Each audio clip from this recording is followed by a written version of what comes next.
Salve, gente boa, tudo bem?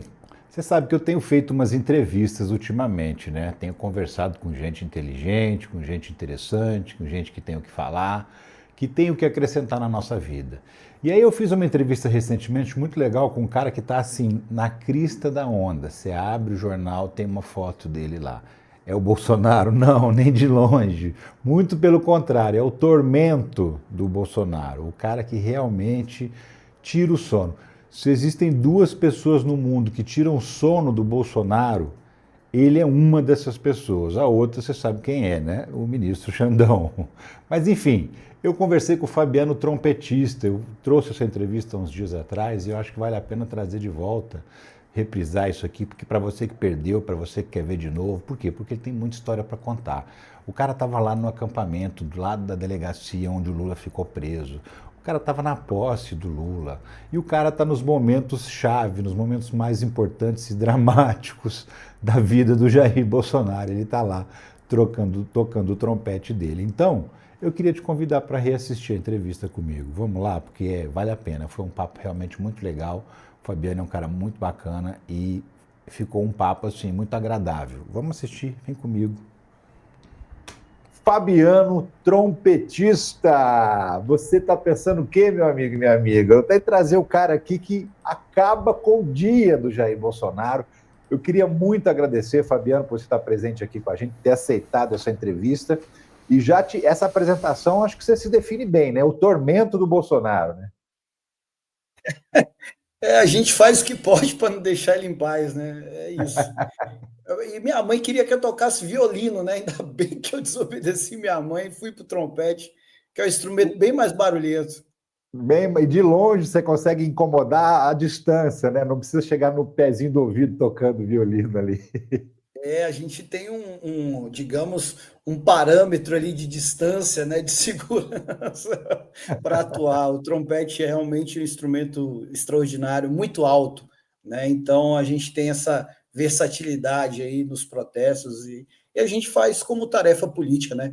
Visando sempre tirar as forças do adversário ou do inimigo, né? A extrema-direita não pode ser colocada no patamar de adversário, né? Enfim, é um câncer da política internacional e a gente tem que sempre estar combatendo. Né? É isso que a gente faz. Sem dúvida nenhuma. Agora, antes de falar do trompete, de falar desse personagem que você se transformou, eu queria falar um pouco sobre você antes de ser o Fabiano trompetista. Eu pergunto sempre isso no começo das entrevistas, porque nós somos frutos do nosso meio, né, Fabiano? A gente pensa, a gente age conforme a gente cresceu, conforme a gente foi criado, né? Depende do ambiente em que a gente cresceu. Então, assim, eu queria perguntar: quem é o Fabiano e Silva Leitão Duarte? Cara, você falou tudo. A gente é fruto até dos nossos antepassados, né? Eu tive o meu tio Francisco Celso Leitão, que foi morto na ditadura, né? E eu sempre falo, a gente só é uma continuação dos que lutaram tanto por esse país, né? E a gente está continuando essa luta, né? Minha mãe, sou filho de Dona Graça, né? Uma piauiense que sai de Teresina e vem estudar aqui na UNB, enfermagem, conhece um paraguaio, né? Eu sou filho de paraguaio, né? Meu pai, que infelizmente eu não conheci até hoje, né? Enfim, abandonou minha mãe segurou lá firme, vendendo pão de prato, trabalhando, estudando, e ela conseguiu educar com muito esforço o filho dela e, principalmente, Ricardo, politizar, né? Se eu não tivesse essa politização que minha mãe me deu, eu só seria um tocador de trompete. Eu não usaria esse instrumento fabuloso para fazer política, para protestar, para inquietar a população que é injustiçada dia a dia, para acordar o nosso povo. Eu lembro muito bem, né, da luta pela liberdade do presidente Lula, em que todo mundo estava ali acuado, e aí a gente começa a invadir os links da Globo, tocando Lula lá, enfim. E é isso, a gente está aí para a luta, a gente disponibiliza essa arte para a luta. Então, eu sou filho de Dona Graça, né? É E você isso. cresceu, então, numa casa politizada, e isso logo cedo já entrou em você. Isso. Meus tios e tias, meus avós, eles sempre falam da época da ditadura, né? Então, a gente foi educado na família que foi perseguida, né? Então, a gente tem esse lastro de luta dos nossos antepassados. E, enfim, minha mãe me educou e minha mãe lutou muito, mas muito, para que eu fosse uma pessoa politizada. O Ricardo, eu lembro, minha mãe é do Piauí, né? Eu lembro quando a gente ia passar férias em Teresina, minha mãe abastecia o carro, né, com mantimentos, com arroz, feijão e pacote de macarrão. E a gente ia de Brasília a Teresina numa estrada absolutamente esburacada. E as pessoas, né, as crianças, sabe, em situação bem complicada, elas jogavam areia nos buracos e a gente, né, jogava moeda pelas janelas. Mas minha mãe não se sujeitava a jogar moedas pela janela. Ela parava o carro e dava ali esses 3 pacotes de macarrão, arroz e feijão, né? Porque as pessoas não se lembram, né?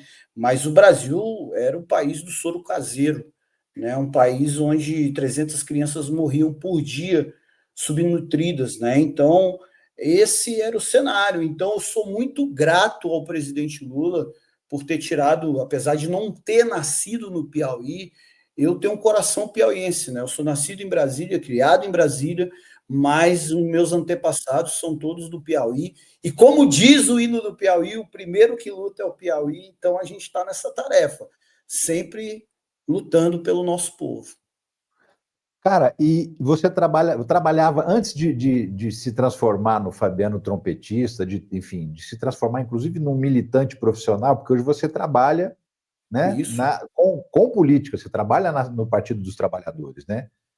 Isso, muita honra, né? Eu trabalho aqui na secretaria, aqui até o bonezinho eu sempre vou com ele, Secretaria Agrária Nacional do Partido dos Trabalhadores e Trabalhadoras, assim, está sendo uma honra, Ricardo, você, sabe, conhecer esse partido incrível, sabe, colaborar com o partido, saber da importância histórica. Por exemplo, nós tivemos 29 mil candidatos e candidatas nas últimas eleições, então, é muita coisa, cara. Só da agrária nós tivemos 1.700 candidatos e candidatas. Então, olha o tamanho desse partido, né? Por exemplo, eu sou vascaíno. Se eu fosse um atleta, eu gostaria de jogar no Vasco. Então, eu estou aqui trabalhando no PT encantado e, enfim, colaborando o que posso para que esse partido faça mais pelo nosso povo, sabe? Então, muita honra de estar aqui. Muita honra E mesmo. antes de começar esse trabalho, o que você fazia? Qual que era a sua formação? Como é que é? Maravilha. Então, eu tive o meu primeiro casamento, eu fui morar no Japão, trabalhei em fábrica, né, mão de obra mesmo, peãozão, né, trabalhei na Toyota, na Sharp, na Sony, né, no Japão, e lá eu agucei a minha consciência política, né, porque eu via as criancinhas japonesas tendo tudo de bom e do melhor, né, e eu volto para o Brasil e, em vez de comprar casa e carro com o dinheiro que a gente obteve trabalhando longas horas em longas jornadas, a gente percebe que a gente tinha que lutar pelo nosso povo. A gente constrói um projeto social no Varjão, que é a comunidade carente aqui de Brasília. E aí eu começo a dar aulas de japonês, de música, mas isso era meio que um disfarce também, era também para politizar a criançada desses locais, né, que não tem muita oportunidade. Hoje eu tenho um grande orgulho de uma das minhas alunas, que eu não vou falar o nome por questões de segurança, hoje ela toca na banda da Guarda Presidencial, né? Então, Uau! assim, e através da música, né? Então, é muito, sabe, você ter um dom e você disponibilizar esse dom pelo seu povo, sabe? Isso é importante pra caramba. Então aí eu tive essa experiência no Japão, aí voltei, aí desempregado, começo a tocar trompete, vou tocar na noite, aí fazendo aqueles bicos, né? Tocando na noite, tocando em casamento, aí dirigindo Uber, aí o presidente Lula é preso, cara. Aí esse projeto social que a gente começa, né? Ele infelizmente ele tem um ponto final, porque o meu dinheiro que eu juntei no Japão, né, por longas jornadas de trabalho, ele finda, né? Então, não consigo mais sustentar, né? E aí, cara, eu vejo 2 alunos meus sendo assassinados pela violência cotidiana, sabe, das periferias de Brasília. E aí isso me revolta, porque eu penso, porra, eu sou muito pequeno, Ricardo, para, sabe, eu tinha que lutar por alguém muito grande para mudar esse ciclo, sabe, de violência, de pobreza, e esse alguém é o presidente Lula. E aí eu pego meu trompete, continuo fazendo Uber, aí nos intervalos ali de Jornal Nacional, Bom Dia Brasil, Jornal da Globo, aí eu fico monitorando os repórteres da Globo e começo a invadir os links da Globo, né? Tocando Lula lá para, sabe, despertar o nosso povo para a luta pelo presidente Lula, né? E é isso. Aí depois o PT me dá a oportunidade de trabalho, né? Isso bem depois, né? Mas hoje estou muito feliz aqui trabalhando e conhecendo e cooperando com o nosso Partido dos Trabalhadores e Trabalhadoras. É mais ou menos um resumo de tudo aí. E me fala uma coisa, ali na época 2016, na época do golpe da Dilma, é que começa a surgir esse personagem, o Fabiano Trompetista? Foi quando ela sofreu o golpe? Foi o início de Então, tudo? no dia do golpe, Ricardo, depois até tem isso aí salvo na internet. No dia que ela é golpeada, eu eu vou lá, fico com a petezada e assim eu fico bem desolado, né? E eu falo, pô, eu tenho que fazer alguma coisa. Eu não posso ficar parado aceitando porrada sem agir, né? Inclusive, Ricardo, eu levo isso muito comigo. Eu não gosto da palavra, eu brigo muito por isso dentro da esquerda. Eu não gosto da palavra resistência. Porque a gente, quando está resistindo a algo, está perdendo o jogo. A gente fica sempre nessa, a resistência. Não, eu quero ser vanguarda, eu sou ataque. Eles que tremam, eles que saiam da frente, porque nós somos o povo. E aí eu vejo, né, enfim, as pessoas indo embora, e eu vou ficando, vou ficando, vou ficando. E aí eu lembro muito bem que no Jornal da Globo, do dia do golpe, aquele era o William Vac, que era o, o âncora do Jornal da Globo, e aí eles fazem uma entrada ali com o Heraldo Pereira, se eu acho, se eu não me engano, né? E aí eu, sem o trompete, eu grito a plenos pulmões, Globo golpista, William Vac golpista, Globo golpista, William Vac... E aí, Ricardo, eu tomo um sacode da segurança do STF, que não é brincadeira, não, porque ali era 1 hora da manhã, sabe? E aí eu sou salvo por uma companheira, né? Que ela começou a filmar, ela apareceu do nada, coisa de louco, porque ali na frente do STF é um breu, não tem iluminação, né? Na Praça dos Seis Poderes à noite. E aí eu sou salvo por essa companheira, né? Inclusive encontrei com ela e agora não me lembro o nome dessa pessoa, me perdoe, mas enfim, você está no meu coração.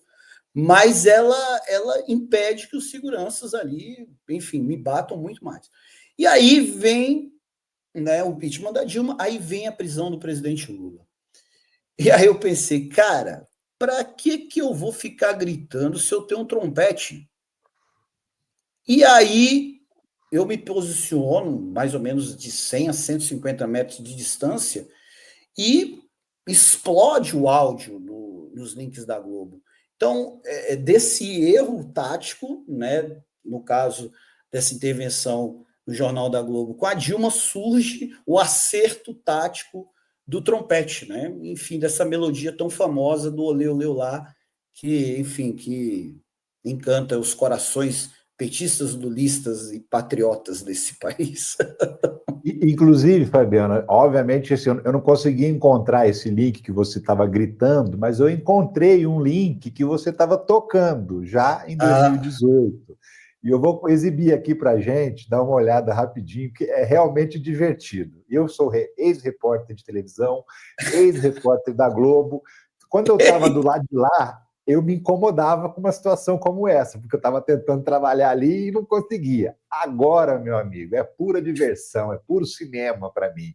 Vamos dar uma olhada, ó. Fernando, agora vamos falar da reação da Força Tarefa da Lava Jato em Curitiba. Por lá, palavras duras contra a decisão do Supremo e também a afirmação de que as investigações nessas duas ações penais continuam. Sim, Renato, os procuradores enviaram uma manifestação ao juiz Sérgio Moro.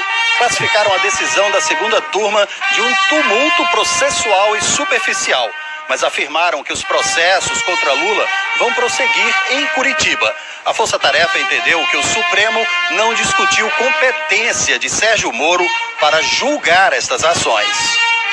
Na manifestação, eles... Sobre esse assunto, a gente vai a Brasília. Ou seja, é impossível você não ouvir, né? Ali você estava longe, mesmo assim o som está invadindo, né? Ali, Ricardo, isso aí é na sede da Globo Brasília, né? Esse daí. E era o melhor local, assim, para pegar os links da Globo, porque é muito pequena, né? E a acústica, sabe, explodia. Você vê a cara do desespero do repórter. Mas, assim, tem uma situação muito engraçada. Eu estou escrevendo um livro, né? A minha maior vítima é a Giovana Teles, né? E ela, olha a ironia do destino, né? Essas coisas que são maravilhosas na vida, né, dos seres humanos. A Giovana, que foi minha maior vítima, hoje ela trabalha no Palácio do Planalto, na Secretaria-Geral, como assessora de imprensa do ministro Márcio Macedo, né, da Secretaria-Geral. Quer dizer, a pessoa que eu mais peguei, que mais atazanei. Aí eu conheci, Ricardo, ela foi super generosa. Eu conheci, né, na Tia Zélia, o restaurante da Tia Zélia aqui em Brasília. Aí eu me apresentei, olha, Giovanni, eu sou o trompetista.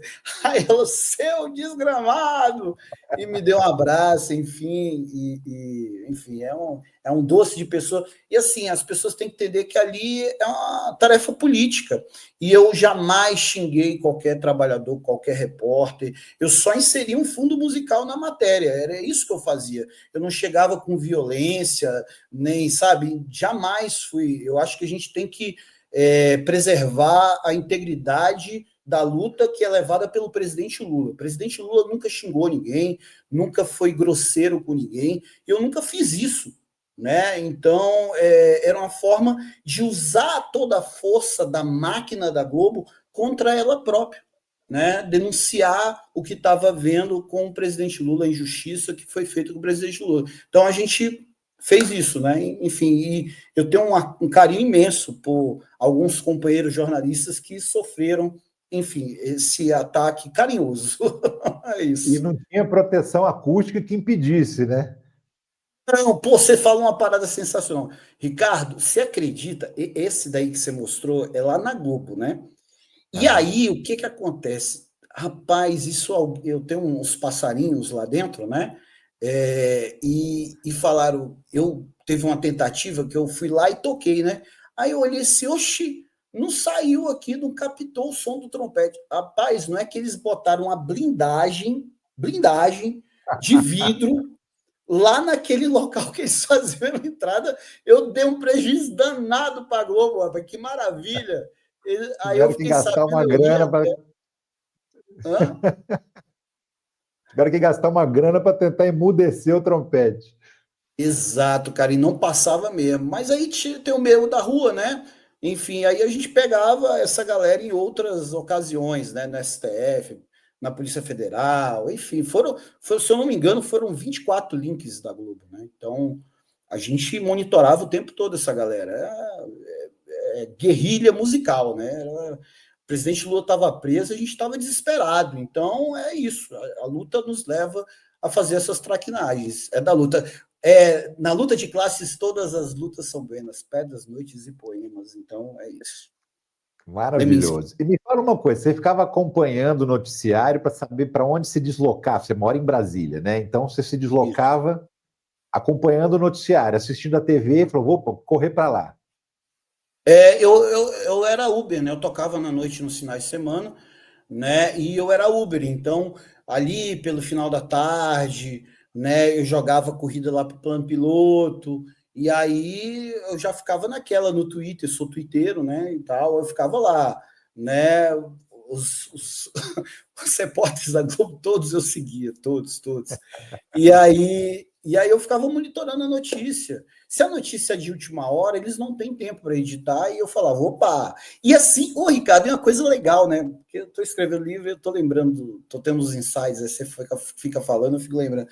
Eles, além desse negócio do vidro, eles começaram a fazer táticas, né? Porque sabia que eu estava na captura. Por exemplo, se a notícia era do STF, eles plantavam a equipe que, tipo assim, tinha um carro link, né? Eles plantavam a equipe, só que eles faziam de outro lugar a matéria, tipo, para driblar, entendeu? Coisa louca. E a notícia era do STF, então o repórter tinha que estar debaixo dos pilares do STF. Mas são coisas curiosas, né? Que, enfim, é muito, muito legal, muito interessante essas disputas, né? Eles colocavam o boi de piranha para você atacar e, e eles conseguirem escapar. Eu caí na rede algumas vezes, eles me enganaram, mas também tomaram troco logo em seguida. Ô Fabiano, a partir daí, a partir dessas invasões de links, você começou a fazer flash mobs, vamos dizer assim, ações também, né? Eu cheguei a ver vídeo seu em shopping, vídeo seu no meio da rua, no meio da cidade, em outros lugares. Aí começou a virar essa característica, o trompetista começou a ganhar a graça do povo. Isso aí, cara, foi uma invenção do Coletivo Alvorada de BH, que teve enfim, essa maravilhosa ideia da gente fazer pela primeira vez lá no mercado público de Belo Horizonte. Sim. E aí, cara, o Coletivo Alvorada é um dos maiores máquinas de militância da esquerda brasileira. Eu acho que todo mundo que viveu a luta Lula livre lembra de uma faixa amarela gigantesca escrita Lula livre, né? Que botaram até na frente do Copacabana Palace, né? E esse era o Coletivo Alvorada. E aí, a gente fez a primeira vez, se eu não me engano, no sábado, tá? E aí, vai me desculpar que eu não lembro o dia. E aí, o pessoal lá depois, né, achou muito massa, ganhou as redes, foi uma baita de uma ação política. E aí a advogada Tânia Mandarino de Curitiba, né, ela chega e me liga, vem para Curitiba e vamos fazer isso aqui amanhã no mercado público de Curitiba. Então, eu mal saio de Belo Horizonte, no dia seguinte, à tarde, a gente fez em Curitiba, né? Aí Belo Horizonte, Curitiba, aí depois fizemos São Paulo, no Rio, e aí a gente não parou mais. Eu lembro que em Curitiba a gente fez em quase todos os shoppings, né? Era shopping, estação de metrô, mercado, rodoviária, fizemos em São Paulo pra caramba, no Rio pra caramba, no mercado lá de São Cristóvão, enfim, nas estações Botafogo, Flamengo, enfim, um monte, sabe? A gente não parava, porque era mexer com o nosso povo. Ó, o nosso líder está preso e a gente precisa lutar. Então, essa era a tarefa dos lulaços, né? Mexer com o nosso povo. E nessa primeira ida para Curitiba foi quando você já começou a tocar para o presidente Lula lá quando ele estava na Polícia Federal, na carceragem? Não, a gente já tinha ido várias vezes em Curitiba, várias vezes. Cara, eu não tenho noção, assim, eu tenho mais ou menos uma percepção de quantas vezes eu fui, mas é em torno de 20 vezes lá em Curitiba, né? Eu juntava grana no Uber, aí a militância era engraçado, né? A militância se auto-organizava e falava, vamos fazer uma vaquinha para o Fabiano vir para cá. Aí beleza, aí eu falava, ó, não paga passagem de avião não, que eu odeio avião, eu gosto de ir lendo no ônibus e tal, e também não precisa pagar hotel não, eu fico na casa de algum companheiro, companheira, porque essa tarefa, ela era muito, digamos, tática, entendeu? Então, esse contato até com os companheiros, de fazer reunião antes de fazer ação, era fundamental para dar certo, né? Porque a gente fazia muito em shopping também, então a gente ativava a segurança do shopping, e era uma correria, às vezes teve confusão. A gente fez uma lá em São Bernardo do Campo, rapaz, que foi talvez uma das mais difíceis, porque lá em São Bernardo, assim, os seguranças voaram para cima do trompete, né? Eu falei, pô, vou perder meu trompete aqui. E aí os seguranças, até inclusive do presidente Lula, na época, né, eles se auto-organizaram para fazer um sistema de defesa ali. Pode bater no Fabiano, mas deixa o trompete livre. Deixa o trompete inteiro, que amanhã ele precisa de novo. Exato, exato. Mas é isso, a gente... E houve situações assim, várias situações de perigo de violência ou não? Foram poucas as vezes que isso aconteceu? Teve essa em São Bernardo, teve em Campinas, né? Mas assim, a militância do PT é o maior tesouro desse partido, né, cara? E assim, uma coisa que eu sempre falo, Ricardo, é que o presidente Lula nem deve saber disso, porque depois que ele virou presidente, realmente não tem tempo para nada, né? E a gente nunca teve um tempo para conversar sobre isso, né? E assim, o grande, sabe, a grande fortuna que eu tenho é de conhecer a nata da nata da nata da militância do Partido dos Trabalhadores. E essa fortuna o presidente me deu lutando por eles, sabe? Então, cara, é incrível, é incrível.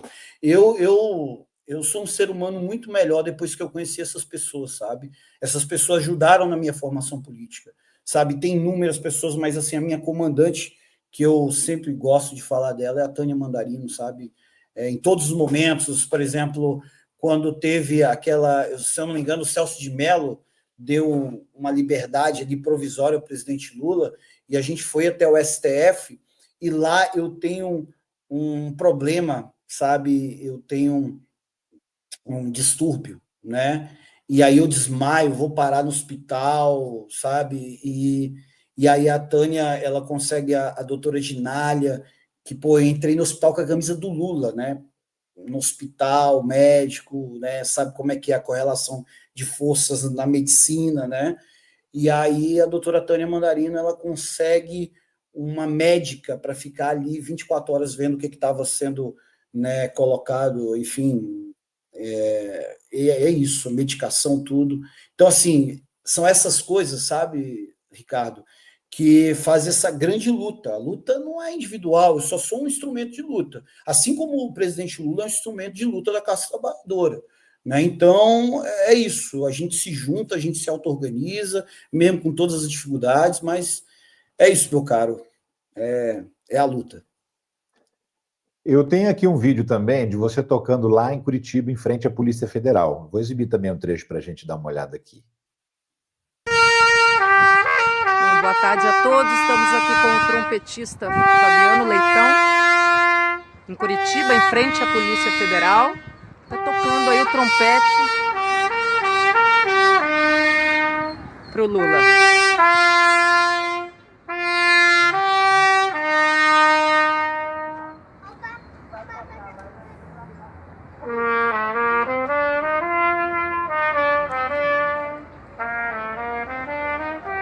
Isso me deixa arrepiado.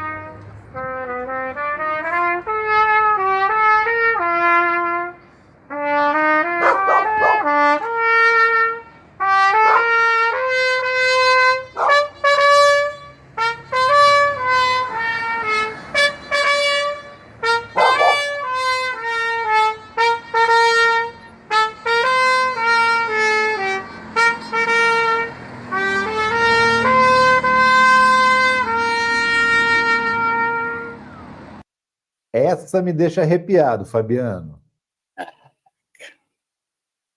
Cara, tava todo mundo nessa imagem aí, tava minha mãe, minha esposa, meus dois filhos ainda, o Theo Vitor ainda no colo, o Dudu ainda muito pequeno também no colo da...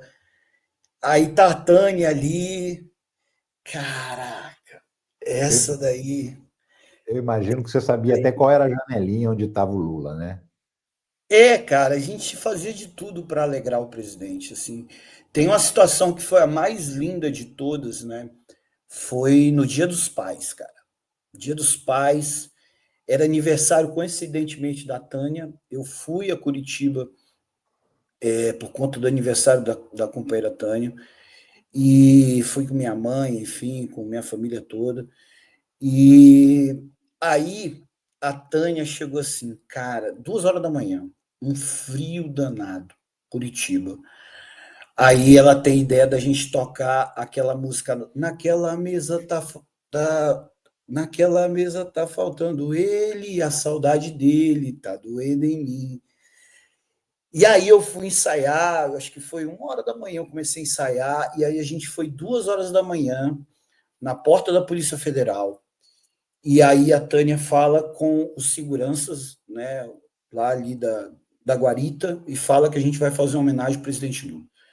Nenhum deles se opôs a essa homenagem, nenhum dos seguranças. Eu acho que naquele momento o presidente Lula, ele tem esse cara é um cara extraordinário. Ele conquistou toda a galera, os trabalhadores da Polícia Federal, né? E cara, e a gente tocou e foi um coral, né? Não foi só eu que toquei. Ali tava vários amigos da Tânia, minha família, enfim, Carlão, tava a galera de Jundiaí, a Manu, o Carlão. E assim, esse foi o momento mais impactante assim para mim, assim, que eu toquei e depois a gente começou a se abraçar, porque em muitos momentos a gente nunca desistiu do presidente Lula. Nunca, nunca. Foram 580 dias de vigília ali. Eu passei uns 200 quase. Mas a gente, pô, eu toquei até o hino do Corinthians. Eu sou vascaíno e tocava o hino do Corinthians para alegrar o homem, entendeu? Mas ele também é corintiano e vascaíno também, né? Então tá Ele dentro. toquei o hino do Vasco, eu sei. Eu mandei uma carta para ele através do Tiago, que é o neto dele, né? E aí eu falei, pô, Lula, só minha mãe ficou brava, porque minha mãe que eu toquei do Corinthians, mas eu queria confessar para você que eu estou me tornando vascorintiano por sua causa, presidente. Aí o Thiago ele me relatou que o Lula falou, é isso mesmo, ele falou desse jeito. Então, assim, quer dizer, a gente fazia tudo para alegrá-lo, porque a gente sabe que não era o presidente, o ser humano Lula que estava preso, era o sonho de dignidade do nosso povo, porque esse sonho foi roubado do nosso povo, né? E agora você vê ele subindo a rampa, eu toquei para ele lá no dia. Então, sabe, tá nos momentos ruins, né, os mais difíceis, todos os amigos da vigília, amigas, enfim, a infinidade de pessoas que estavam ali com ele e que lutaram muito por ele. Eu acho que isso foi o maior momento para mim de politização, né, na história desse país. Nunca mais isso será repetido. 580 dias gritando bom dia, boa tarde, boa noite, é só o presidente Lula que tem isso. Somente ele. E olha, quem acha que um trompete está pouco, tem dois também. Tem situação em que tinha gente ajudando. Eu também tenho um outro trechinho aqui que eu quero mostrar, que é justamente um trecho em que você não está sozinho, também lá em Curitiba. Olha só. Ações cheias de afeto, beleza, É um arte trecho e de um certeza. documentário. Lula livre! Lula livre! Lula! Na frente tem outra janela, uns 3 metros, que é a sala dele.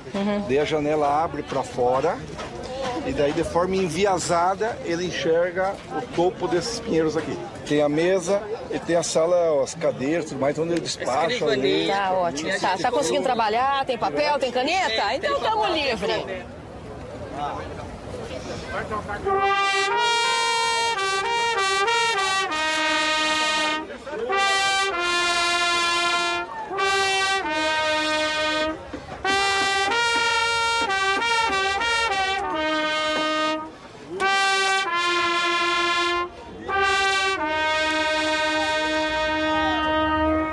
Lula livre!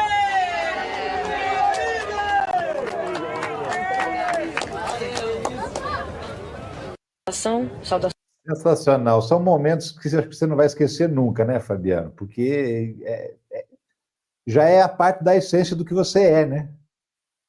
Rapaz, e esse daí é um filme, né? A Partida. E eu nem sabia que isso era um filme. Para mim era uma companheira que estava ali querendo tocar pro Lula, enfim. Eu falei, bora, vamos tocar. Aí eu falei mais ou menos onde era a janelinha dele e tal. Ali você vê o Baggio, né? Que é o nosso querido Roberto Baggio do MST, ele explicando sobre a janela, né? Um grande comandante aí da vigília. Teve outras pessoas, mas enfim, ele é uma pessoa que se destacou muito. Mas, assim, um momento que é da história, cara. Que, cara, a gente lutou com o que a gente tinha. né? Sempre foi isso. E eu não tenho como explicar isso para você, cara. Só quem viveu essa vigília, só quem, sabe, tanta gente chegava e tantos sentimentos juntos, sabe? Muita gente chorando. Cara, quanto que eu consolei, Ricardo. Sabe, companheiros e companheiras que não tinham esperança. Eles queriam estar lá, gritar, ok, mas eles não tinham esperança de, em determinado momento, o presidente Lula sair de lá. E a gente era uma espécie de psicólogo também dessa galera, sabe? Não, relaxa, ele vai sair, relaxa, ele vai sair e vai voltar a ser presidente. Então, a gente tinha essa certeza. E foi essa fé que nos moveu, sabe? Durante 580 dias, sabe? Eu acho uma das histórias, eu acho que isso, eu não sei por que isso não virou filme ainda, né? Porque uma história rica dessa pessoa, né, tão grande para o nosso país, eu fico muito, às vezes, chateado com a nossa esquerda, sabe? Porque, veja, eu tive na Venezuela, né? Em cada canto da Venezuela, você chega na Venezuela, é o aeroporto Simón Bolívar, sabe? Aí a moeda da Venezuela se chama Bolívar, né? Aí você sai do aeroporto até você chegar ao seu destino, você viu umas 30 estátuas do Simão Bolívar, do Hugo Chávez, enfim. Tem o Minha Casa Minha Vida de lá, que é o Gran Misión Vivendas, Venezuela, que os nomes das comunas, né, das residências, é nome de herói histórico da Venezuela, sabe? Então, por exemplo, eu estou aqui em Brasília não tem uma estátua do Marighella. Ora, Sim. sabe, a gente meio que não dá valor aos nossos, sabe, heróis que lutaram. E o Lula é um herói. A história do Lula, um cara que sai, sabe, de retirante, sai num pau de arara, fica não sei quantos dias na estrada, chega em São Paulo, o cara perde um dedo trabalhando de operário, se torna presidente da República. Meu amigo, isso é um milagre. Isso é um milagre. E você não vê, sabe, as pessoas invisibilizando, sabe, os nossos heróis. Então, assim, a própria vigília, esse local onde foi a vigília, esse terreno tinha que ser comprado pelo PT. E aí eu faço uma autocrítica aqui no nosso partido. Eu vou brigar por isso até o último dia da minha vida. Isso ali tem que ser construído um monumento de luta nesse terreno, sabe? Que seja de visitação popular, sabe? Que seja a história do nosso país. E tá lá o terreno crescendo mato alto, tarará, e enfim, é isso. Então eu fico chateado com essas coisas, mas eu creio que a esquerda ela tem que primeiro organizar a sua história para começar a organizar a luta. E falar dos nossos que lutaram tanto por esse país é uma tarefa política, né? Então fica aqui meu protesto. É isso. Eu acho que eu fiz história também, além de ter feito jornalismo, e você percebe muito bem que é preciso de um certo distanciamento histórico para que esses fatos se tenham a expressão de grandeza que realmente teve. Eu vejo que daqui a 50 anos, talvez, o presidente Lula vai ser uma figura emblemática, como Nelson Mandela é uma figura emblemática no mundo, mas Nelson Mandela ainda conseguiu fazer isso em vida, né? E como o Brasil resiste, tem uma resistência, tem um preconceito, tem a luta de classes também, que é muito intensa aqui, eu acredito que a gente só vai ter essa percepção de quem foi de fato Luiz Inácio Lula da Silva daqui a algumas décadas. O distanciamento histórico e a comparação com outros governantes vai fazer com que a história deles prevaleça nos livros de história, e aí sim a gente vai ver uma grande figura, uma figura que merecidamente ele deveria já ser, mas a gente ainda, como ele ainda está no jogo, né? Como ele ainda está governando, está disputando, está brigando, é difícil, né? Nesse momento, a gente conseguir ter a percepção da grandeza do Lula. Mas eu acredito que nós ainda veremos, nós ainda estaremos vivos quando a gente vai ver a sociedade como um todo enxergar o Lula como um ícone que ele realmente é. Como muita gente enxerga Getúlio Vargas, mas precisou passar muito tempo para as pessoas enxergarem Getúlio Vargas de uma outra maneira, Juscelino Kubitschek de uma outra maneira, né? Precisou passar bastante tempo. E eu acho que isso vai acontecer também com o Lula, você não acha? eu tenho fé que isso aconteça. Você deu alguns, digamos, como você é historiador, né? Mas assim, como eu te falo, eu aqui em Brasília, que é a capital federal, a terceira maior cidade do país, não tem um monumento de esquerda. Tem uma estátua, acho que da Dandara, aliás, de Zumbi dos Palmares, mas não tem, sabe? Tanta Sim. gente, e lá eu volto a falar sobre a Venezuela. A Venezuela deixa essa chama viva da revolução, sabe? Então você vai educando as pessoas. Eu, por exemplo, eu tive lá no mausoléu do Hugo Chávez e no mausoléu do Simão Bolívar. Eu vi a espada de Simão Bolívar. Então, assim, quando você preserva a história e conta a história para o povo, sabe? Eu vou te falar, eu vou lutar muito pelo legado do presidente Lula, que sabe que se fale do presidente Lula nos próximos 200, 300 anos, porque é a história de um cara que tirou o nosso país do mapa da fome. Que, assim, dos absurdos históricos que tem do nosso país, ter um país que produz tantos alimentos e deixa o povo morrendo de fome, isso é um dos maiores absurdos históricos desse país, que mostra como ele é desigual. E o Lula, eu sempre falei, viu, Ricardo?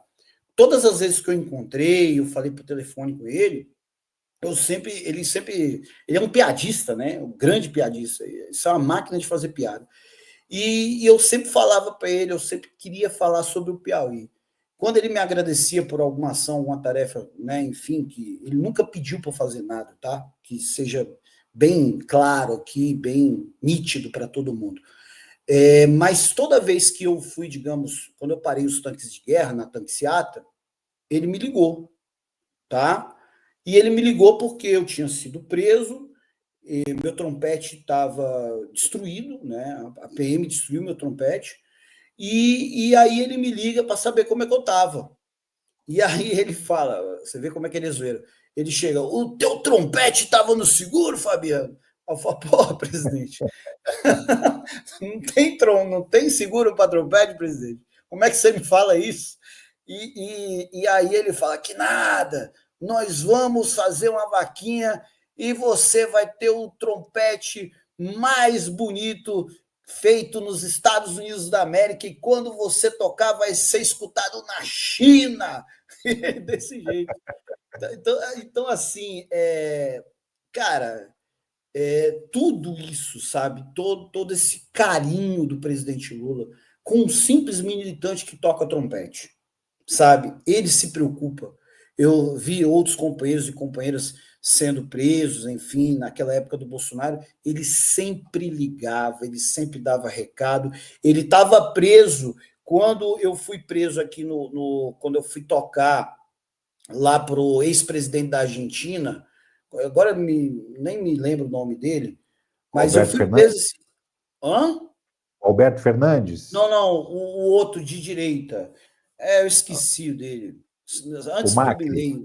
Macri, Maurício Macri. E Maurício aí eu Macri. toquei uma música da esquerda argentina, né? Maurício Macri. E aí falar uns palavrão aqui.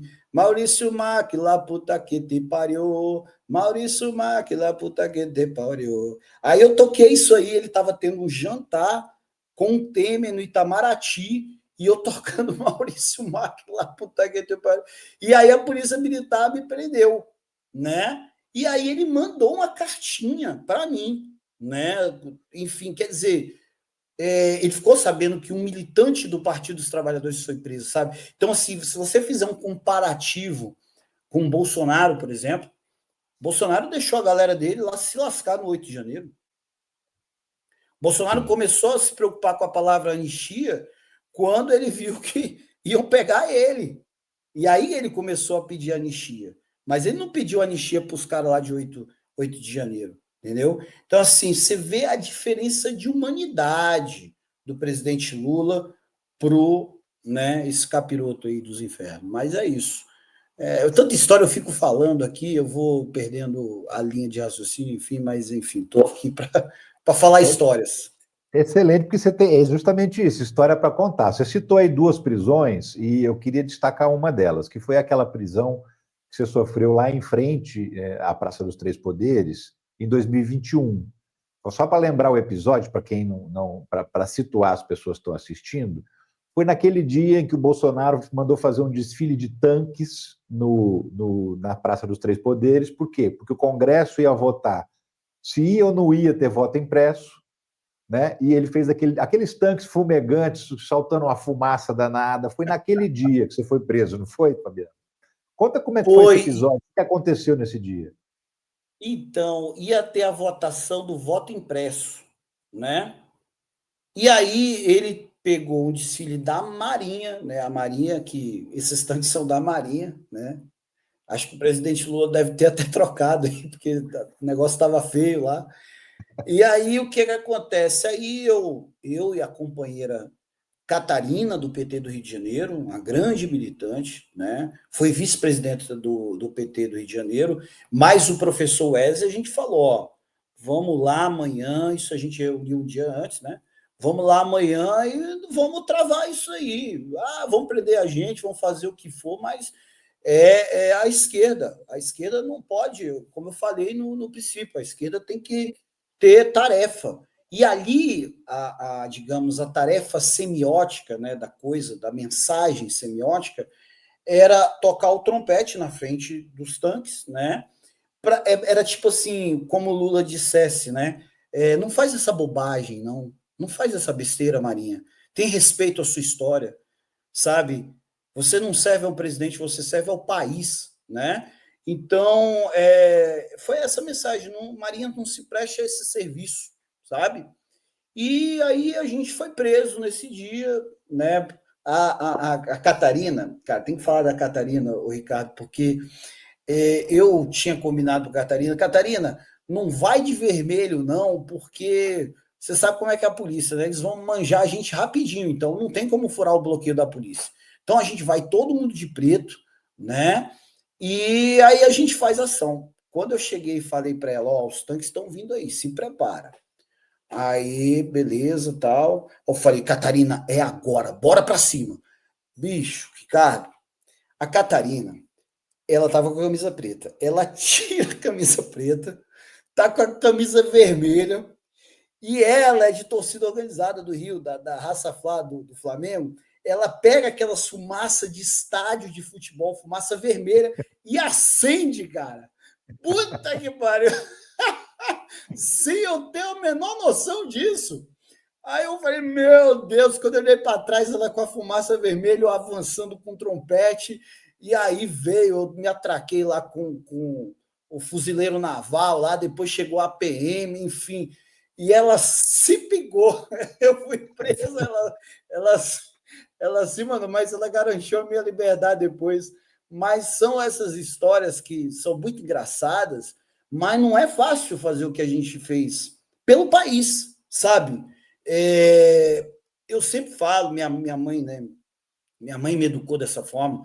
Ela falou, ó, Fabiano, quem é de esquerda tem que estar preparado para algumas situações. Você vê, a Dilma, ela foi torturada não sei quantos dias, ela nunca entregou ninguém. Olha a coragem dessa pessoa. Então, quando a gente cumpre esse tipo de tarefa, a gente não está pensando nos nossos corpos, sabe? Os nossos corpos, eles são instrumentos de luta. A gente está ali porque a gente acredita no ideal, sabe? E essa tarefa era para passar essa mensagem, como eu falei a princípio. Não faça essa besteira, Marinha. Era isso que a gente queria fazer. Maravilha. São histórias que realmente, se você não estivesse escrevendo, ainda bem que você está escrevendo um livro, porque isso tem que ficar registrado para mais pessoas saberem. E aí depois, enfim, passa tudo isso, vem... Você conheceu o Lula pessoalmente só depois que ele foi preso ou você já o conhecia antes? Não conhecia antes, não. Não foi nosso primeiro... A primeira mensagem que eu vi assim, porra, ele me notou, né?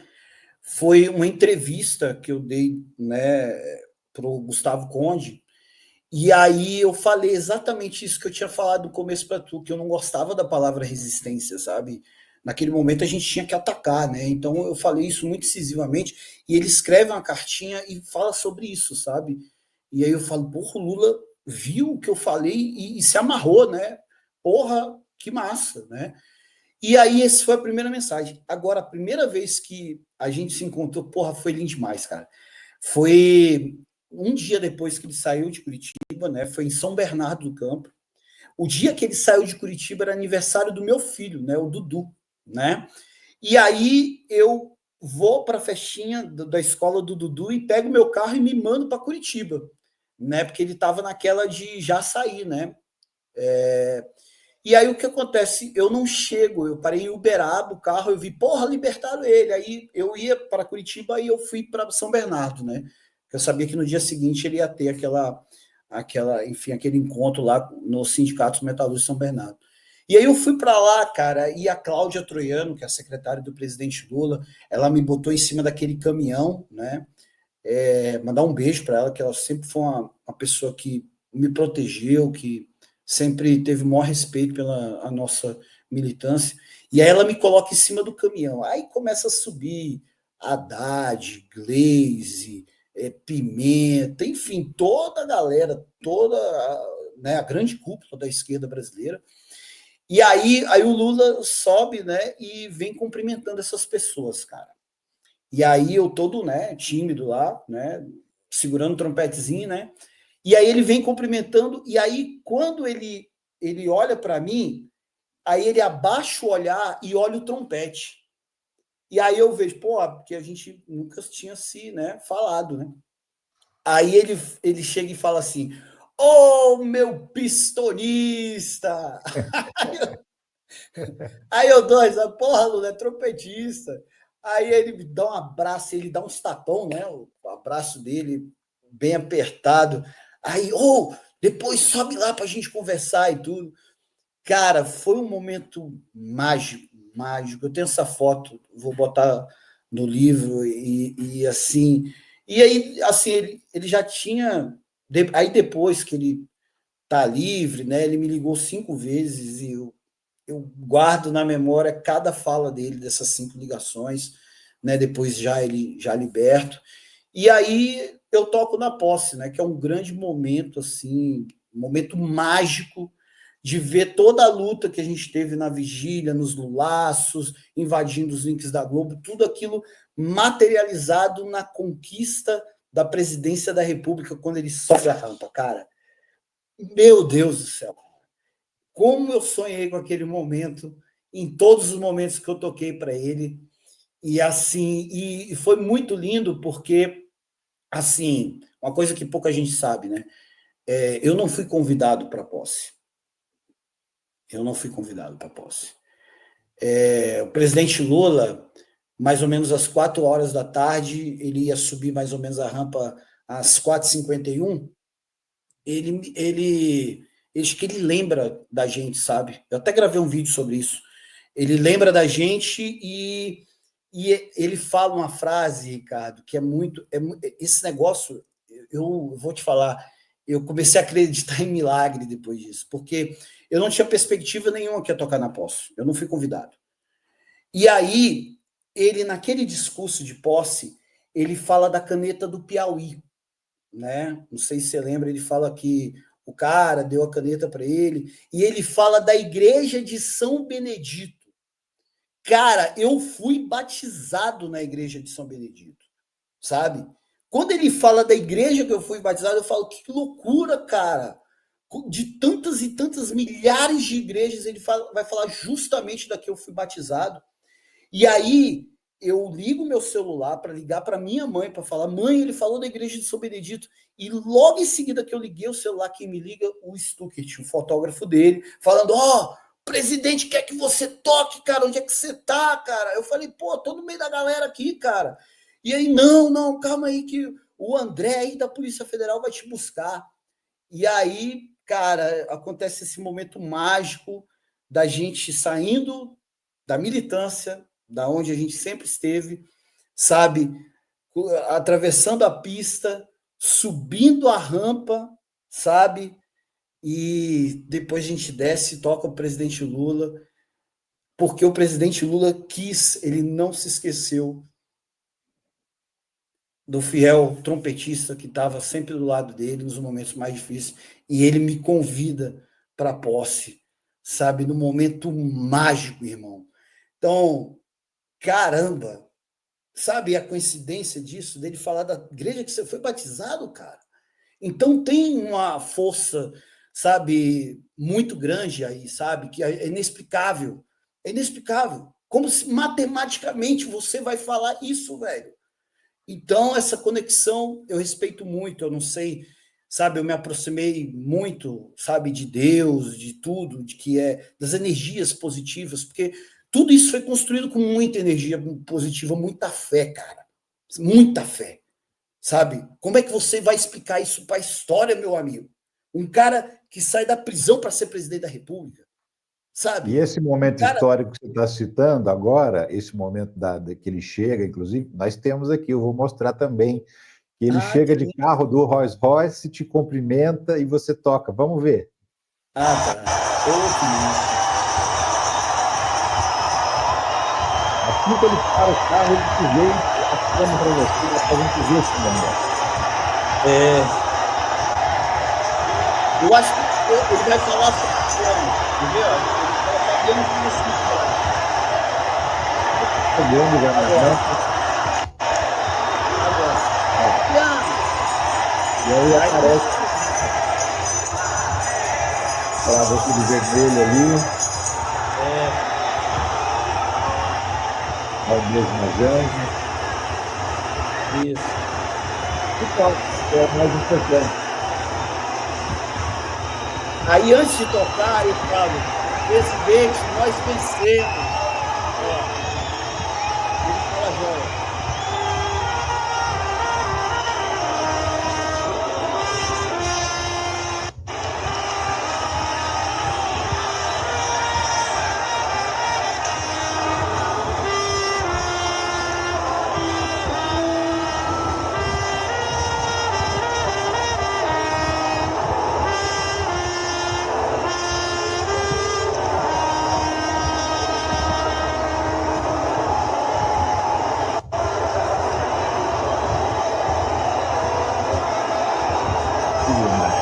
E aí o pessoal vem, eles subir a rampa. Um momento, assim, inesquecível para mim, imagine para você, né? Rapaz, você não sabe o quanto que eu chorei depois.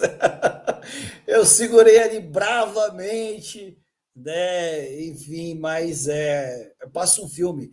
Depois que ele sobe a rampa lá, ele sobe, né, com essa garotada bonita aí, todo mundo que lutou por ele também. Eu fico lá que nem coruja, vendo tudo, né? Eu vi bem, eu não saí daquela posição que eu estava no início, né?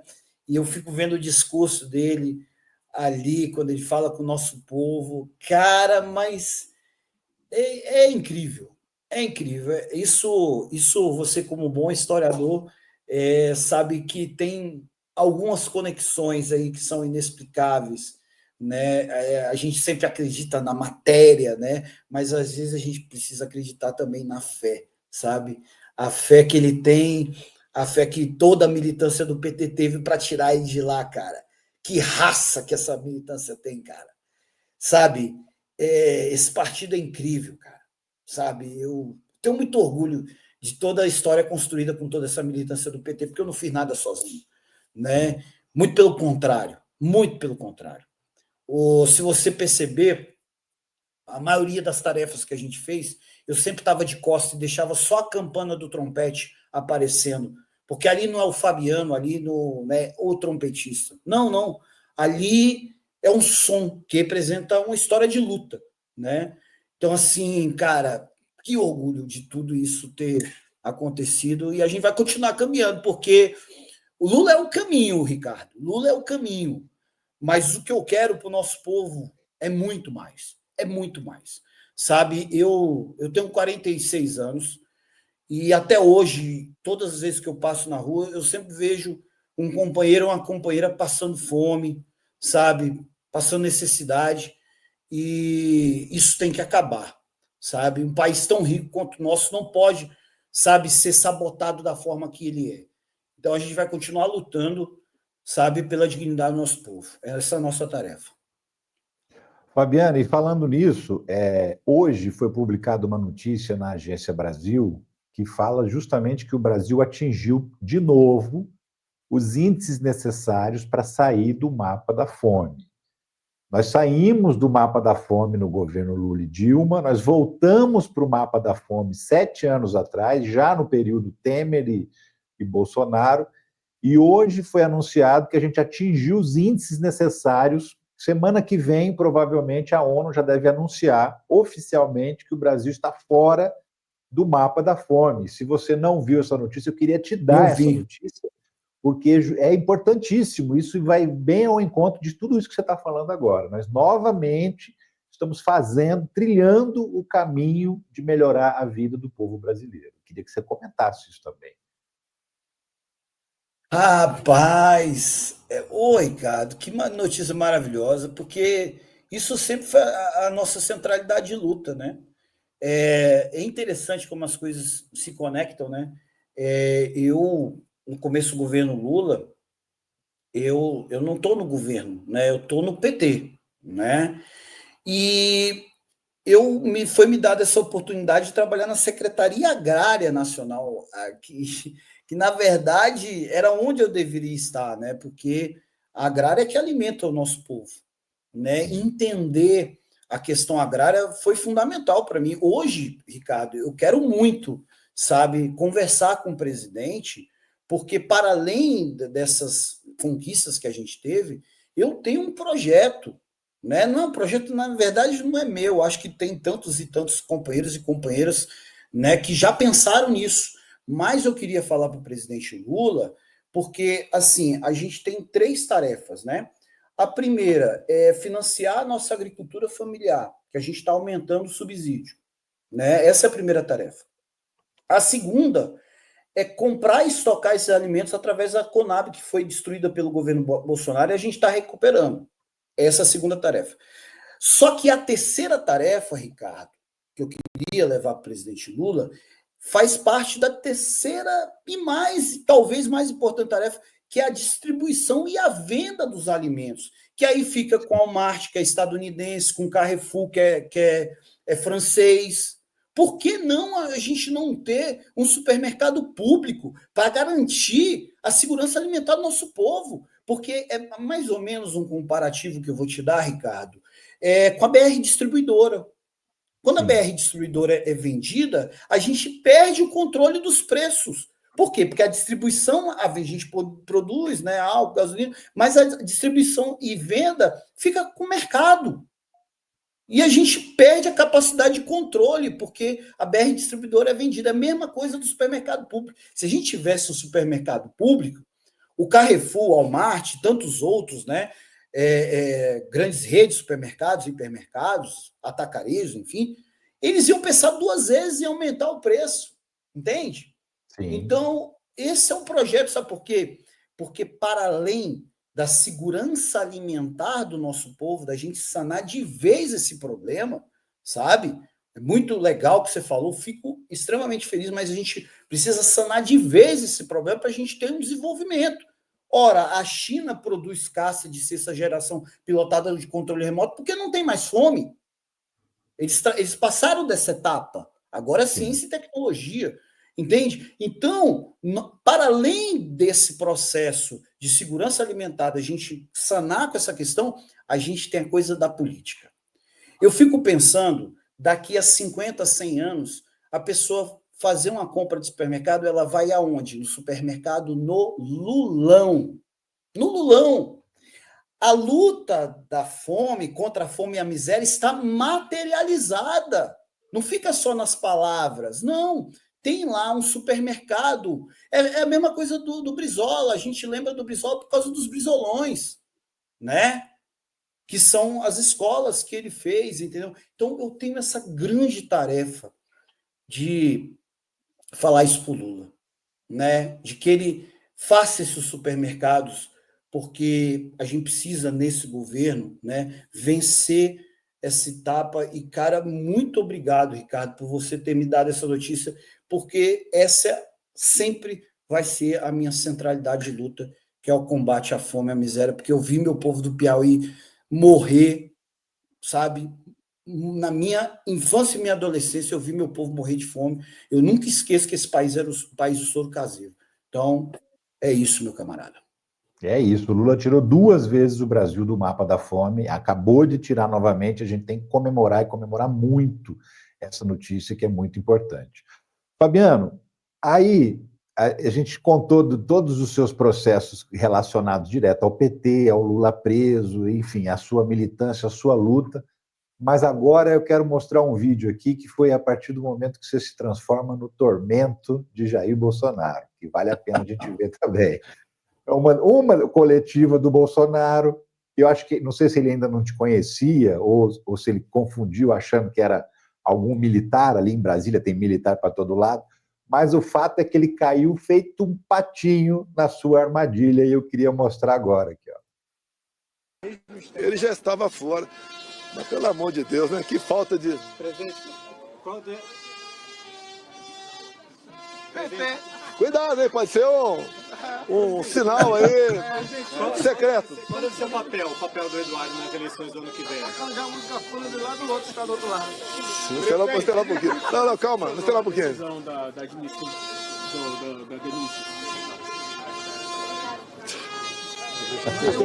Calma lá, pô. Saudade do meu tempo de quartel, pô. Toque de corneta. Boa liderança São Paulo. Aí, qualquer pesquisa lá tá disparado no Senado. É triste, né? Sonhar com a possibilidade de não estar aqui na Câmara. E aí, enfim, só depois que você já tinha... Aí quando você toca o Tá Na Hora do Jair, é quando ele percebe do que se trata, né? Ricardo, ele se lascou, né? Porque quando se ele tinha alguma dúvida que o protesto era contra ele, ele fala a seguinte frase: eu gosto do som do Coné, me lembra do tempo de quartel. E aí eu já emendo com o Tá Na Hora do Jair. Que, cara, putz, e assim, eu estudo muito, né, os meus adversários e os meus inimigos. Eu nunca menosprezo. Você menosprezar o seu adversário, o seu inimigo, você já perdeu, né? Então, a gente fez essa tarefa e a outra tarefa também, visando tirar as forças dele, mostrar as fraquezas dele, né? E a gente mostra, a gente consegue executar essa tarefa. Por quê? Porque um político experiente jamais pararia de falar, sabe? É um protesto contra ele. Quando ele para de falar, ele deixa o protesto maior do que ele. Então, isso mostra que ele está totalmente estabilizado emocionalmente, né? E a nossa tarefa é essa, né? Como eu falo, né? Na luta de classes, todas as lutas são buenas. Pedras, noites e poemas. Levinsky. E aí você se transformou no cara responsável, a partir daí, né, depois desse episódio, o cara responsável por encerrar as coletivas do Jair Bolsonaro. Porque no dia agora que ele foi colocar a tornozeleira eletrônica, eu estava ao vivo no ICL Notícias, no N1 de manhã, fazendo a cobertura, né? E a Heloísa Vilela, repórter do ICL, estava lá em frente à Polícia Penal, e a gente transmitindo ao vivo a partir do momento em que ele começa a dar a coletiva. E ele vai falando.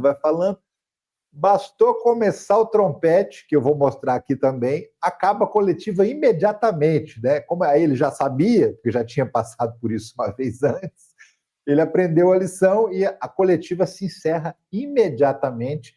E dá uma olhada onde estava o Fabiano ali, na coletiva acontecendo lá na frente, e você tocando. Olha lá.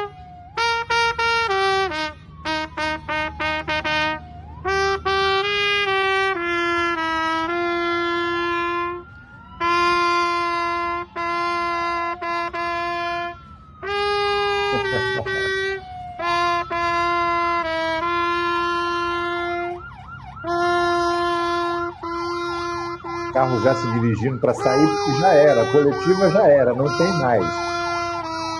Rapaz, não aguentou 5 notinhas, Ricardo.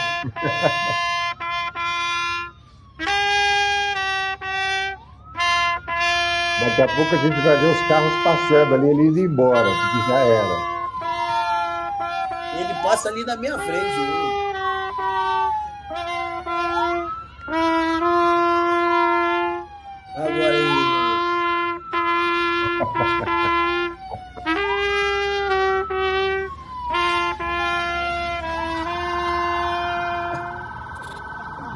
Fabiano! Rapaz. Ou A vida é seja, dura.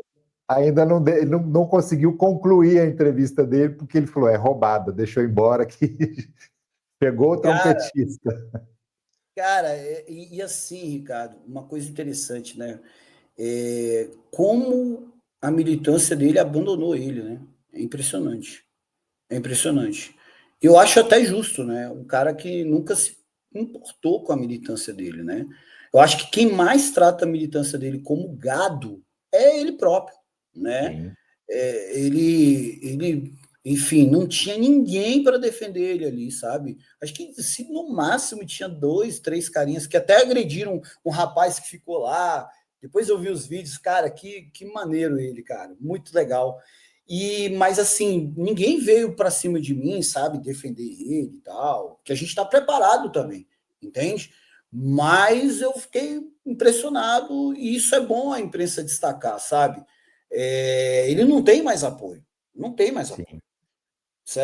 Eu sempre, né, até uma parada que eu adoro, espionagem, nas manifestações do Bolsonaro, eu tiro o boné, sabe, eu me transformo, né, faço a barba, né, e eu sempre estou lá no meio deles, estudando cada uma, né, e vejo que realmente acabou para ele, acabou. E assim, me deixa muito feliz. Eu vou continuar enchendo o saco, continuar tocando, sabe? Porque é isso. Ele que aguente, ele que estava por cima, né? Eu lembro de todos os ataques que tiveram na vigília. Todos. Eu lembro segurança do presidente Lula tomando tiro na vigília, tá? Eu lembro de tudo isso. Eu lembro o que o nosso povo lá do PT de Curitiba passou nos 580 dias.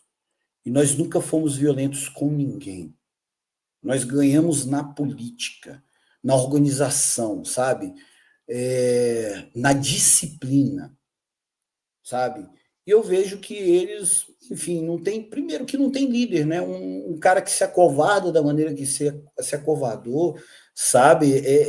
Nossa, é degradante isso, sabe? Você ter um líder que abandona os seus soldados, sabe? É muito legal saber que eles estão em declínio total e absoluto, e a gente vai ajudar muito para isso, sabe? Vai ajudar muito. Porque eu tive parente morto na ditadura e ele celebra a ditadura, sabe? Sim.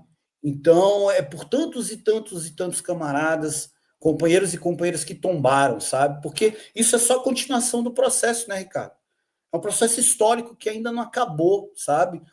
Agora que a gente está vendo o general, né? Eu vi agora o Mário Fernandes, né? O cara que arquitetou a morte, né? O assassinato do presidente Lula, do ministro da STF, enfim, do Alckmin, o Alexandre Moraes, enfim. Então, que país que está pegando rumo, está dando exemplo para o mundo, mais ainda que a dita maior democracia do mundo, que não julgou o Trump da maneira que deveria ter sido julgado. Aliás, fez-se pior lá nos Estados Unidos, morreram 2, se eu não me engano, 2 policiais, né, na invasão do Capitólio. E aqui foram 5 pessoas que morreram naquilo, 5 pessoas. Vixe Maria, tá vendo? Foi bem pior. Foi bem pior. Foi bem pior. E ninguém... E aí, galera? O Trump tá aí, entendeu? Presidente dos Estados Unidos de novo. Então a gente está dando exemplo, né, de justiça e democracia. Né? Gostam de falar mal do Brasil, né? Essa síndrome de vira-lata que acha que os outros países são melhores que os nossos. Não, não. A gente está dando exemplo, né? Então, estou muito feliz, muito feliz. E só vai piorar para o Bolsonaro. Tomara, eu conto com isso também. Fabiano, trompetista, Fabiano e Silva Leitão Duarte, cara, que honra falar com você.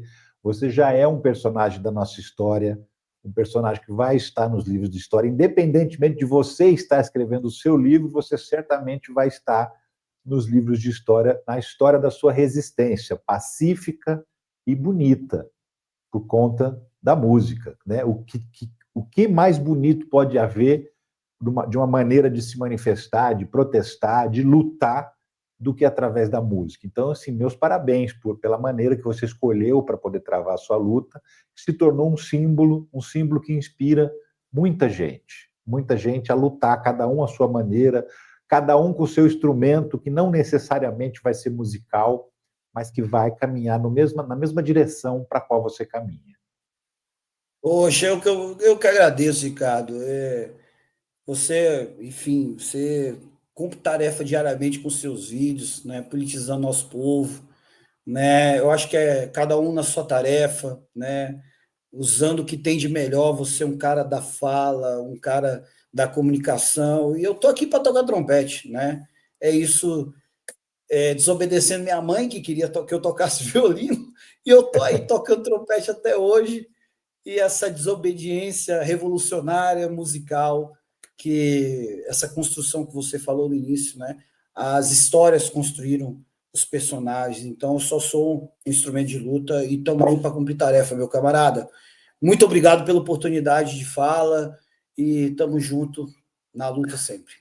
Obrigado. Muito obrigado, Fabiano. Uma honra tremenda falar com você. E olha, para você que está acompanhando, semana que vem tem mais entrevistas. Sempre vamos ter entrevistas aos finais de semana com gente que tem o que falar, que tem o que acrescentar na nossa vida. Porque aqui não é bate-papo simplesmente, não. Você vê, a gente está falando com o Fabiano, trompetista, que é o cara que tem uma história de vida incrível e que principalmente participou de momentos decisivos da nossa democracia, que é jovem, que é forte. A gente está enxergando a força da democracia agora, né? A gente sempre, como ele mesmo disse, a gente sempre desfez do país, muita gente desfaz do país, classifica o país como pior que os outros, e está aqui o Fabiano para mostrar que esse país é forte, está aí a democracia resistindo bravamente. Dessa vez eu vou ter que usar a palavra resistência, porque ela está sofrendo ataque, ao invés de atacar, ela está sofrendo ataque, e ela está resistindo bravamente. Gente boa, você já pensou em ganhar a vida trabalhando dentro de casa? É home office 100%, do computador ou no celular? Então, tem um monte de formas e tem, assim, milhões de pessoas que já trabalham assim, tá?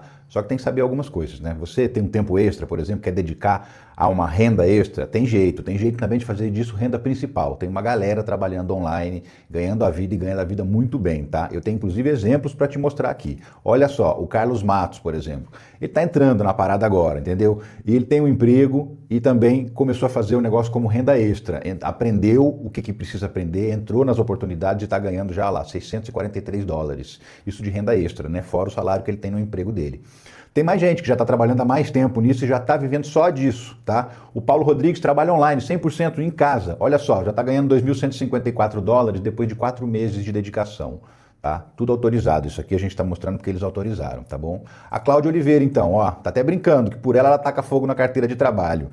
Já saiu até do antigo emprego, tá se dedicando integralmente a trabalhar de casa, home office, numa das oportunidades que serviram para ela. $3.134, isso dá aí R$16 mil por mês. É bastante dinheiro. E como é que você faz para saber do que é isso? Como é que faz para participar também? Então, ó, se você estiver assistindo o vídeo, aqui embaixo na descrição, tá vendo? Ó, tem um link na descrição do vídeo, é o primeiro link que aparece. Clica aqui que você vai ser redirecionado para uma conversa com o Clayson, nosso amigo youtuber. Ele vai te explicar tudo direitinho, tudo que você precisa saber e vai te liberar um treinamento grátis com 3 aulas, tá? Free. E aí você decide se é para você ou se não é. E aí embarca ou não embarca, tá bom? Mas é trabalho sério, trabalho honesto. Não é bet, não é tigrinho, não é pirâmide, não é nada disso. É trabalho sério para quem está interessado, tá bom? Se eu fosse você, então, eu clicava, porque isso pode mudar a sua vida. E eu falo por experiência própria. Trabalhar em home office é muito melhor. Dá muito mais liberdade para sua vida. E ó, clica aqui então. Valeu, boa sorte para você.